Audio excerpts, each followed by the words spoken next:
Okay. नमस्कार. माझं नाव विठ्ठल मगर. Riyansh multitrade private limited या कंपनीमधनं आहे. आमचे हे पेंढारकर काका आहेत. 1.5 महिन्यापूर्वी आमच्या अमोल अमानी सरांनी त्यांना अमृत ज्यूस दिलं होतं. तर अमृत ज्यूसमुळे या पेंढारकर काकांना काय काय रिझल्ट आला, त्यांना कुठला आजार होता, आपण त्यांच्या तोंडून ऐकूया. काका, तुमचं नाव सांगा. नमस्कार, माझं नाव रघुनाथ देवदास पेंढारकर. मी आखाडा बाळापूरचा रहिवासी. मला 40 ते 45 वर्षापासून पोटाला, जांघामध्ये सीटला असा खाज होती आणि ते धापडे यायचे, फोडे यायचे.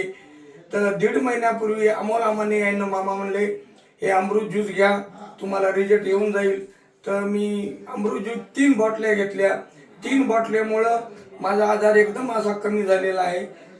मला आता ते आजार नाही, मात्र तो काळे डाग आता ते बी थोड्या थोड्यानं कमी होऊन किती वर्षापासून होता काका तो? 40 ते 45 वर्षापासून. विलास बाहेर केले, खूप इलाज केले, दवाखाने दाखवले, काही फरक नाही पडला. 3 बॉटलमध्ये तुम्हाला हा रिझल्ट आला. 3 बॉटल्यामध्ये रिझल्ट आला. ओके. थँक्यू.